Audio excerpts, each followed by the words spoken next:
ఇగో కొత్త కొత్త రూల్స్ అన్నీ మారుతున్నాయి కదా, చూస్తున్నాం అనమాట.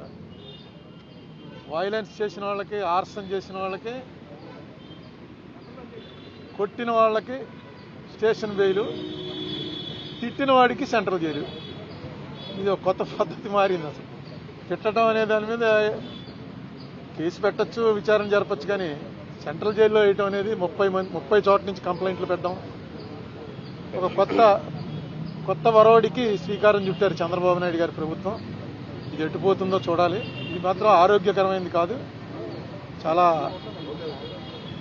టూ మచ్గా వ్యవహరించారు, అందులో ఏం అనుమానాలు లేవు. లడ్డూ వివాదమే నేను ఇప్పుడు వచ్చే ముందే చూశాను.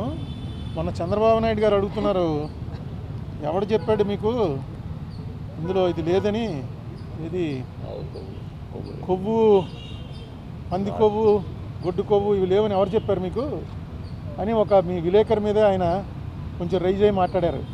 ఎవరు చెప్పారు, ఎక్కడ చెప్పారు, నీకు కళ వచ్చిందా అని అన్నారు కాదు. ఇదిగో వాళ్ళు వేసినటువంటి సిట్ రిపోర్ట్లో 20వ పేజీలో ఏమో ఎంత క్లియర్గా ఉంటే, ఎందుచేత చంద్రబాబు నాయుడు గారికి వాళ్ళు ఇచ్చే ఫీడింగ్ సరిగ్గా ఇవ్వలేదో నాకు అర్థం లేదు. 20వ పేజీలో ఒక చిన్న లైన్ ఏంటంటే,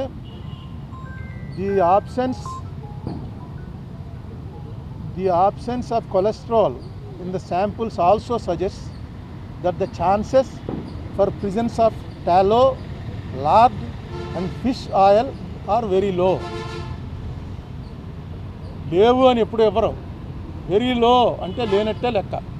in the absence of cholesterol in the ghee samples అని క్లియర్గా వాళ్ళు వేసిందే. ఆ సిట్ ఆయన వేసిందే, సుప్రీంకోర్టు దాంట్లో వాళ్ళు క్లియర్గా ఇచ్చారు. అది వీళ్ళు రిలీఫ్ కింద ఫీల్ అవుతున్నారు. ఎందుకంటే వెంకటేశ్వర స్వామి లడ్డూలో ఆవు కొవ్వు, పంది కొవ్వు, చేప నూనె కలిపారు అన్నదే కొంచెం అది చాలామందికి వాంతులు వచ్చే పరిస్థితి అండి. ఎందుకంటే గొడ్డు మాంసం అనేది, మీలో చాలామంది మాంసాహారులు ఉంటారు, కానీ గొడ్డు మాంసం అని అనగానే అసలు ఆ ఐడియా డైజెస్ట్ అవ్వదు. నేను చూశాను చాలామందిని, వాళ్ళు హిందూస్ కూడా కాదు, క్రిస్టియన్స్లో ఫ్రెండ్స్ ఉన్నారు, వాళ్ళని కూడా చూశాను. ఎవడో మేము ఒక ఢిల్లీలోనో ఎక్కడ ఎవరో ఇంటికి వెళ్తే కాలా గోష్ ఖాయేగా క్యా అని అడిగాడు. కాలా గోష్ అంటే అర్థం ఏంటరా అని నన్ను మావాడు అడిగాడు. అంటే కాలా గోష్ అంటే గేదె మాంసం ఏంటుందిరా, కాలా అంటే గేదె కదా అని చెప్పి, గోష్ అంటే గొడ్డు మాంసం, కాలా గోష్ అన్నాడు. అనేటప్పటికి గొడ్డు మాంసం పెట్టేశాడు అని వామిటింగ్ వచ్చింది వాడికి. అదేంటే ఎంతండి, నాకేం రాలేదు నీకు వచ్చింది ఏంటంటే, గొడ్డు మాంసం ఎలా పెట్టేస్తాడు రాయుడు అంటే, వాడేమో లేదు తింటారా అని అడిగాను, అంతే తప్ప పెట్టలేదు అని. నాకు అది చూసి ఆశ్చర్యపోయింది. ఇది జరిగి ఎప్పుడే 40 ఏళ్ళు అయింది. అటువంటిది మాటికి ఇందులో గొడ్డు మాంసం కలిగింది, పంది కొవ్వు కలిసింది, చేప కొవ్వు కలిసిందని. వెంకటేశ్వర స్వామి కదా, వెంకటేశ్వర స్వామి అంటే మనకు ఎవరికి గుర్తుండదు. ఫస్ట్ ఎప్పుడు చూసామో, ఇప్పుడు కూడా వెంకటేశ్వర స్వామికి ఉన్నటువంటిది ప్రపంచంలో నాకు ఎక్కడా ఉండదు.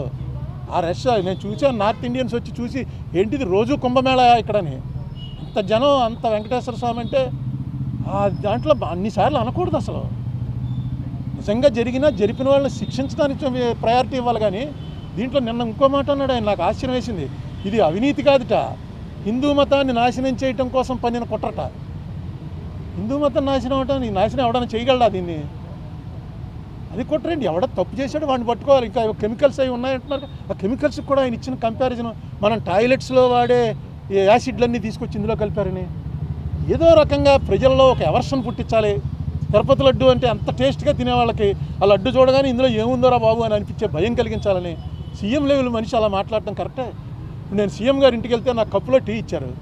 ఆ కప్పు పట్టుకుని, ఇది ఏంటనుకుంటున్నారు ఈ మెటీరియల్, మనం టాయిలెట్స్లో కమోడ్లు వాడతామే, ఆ కమోడ్ మెటీరియల్ తోటి కప్పు తయారు చేసి ఆ కప్పులో ఇచ్చారండి. నిజమే, అది కమోడ్తో పోల్చడం ఏంటి? పింగాణితో అనేక రకాలు తయారవుతాయి, కమోడ్తో పోలుస్తారా ఎవడన్నా?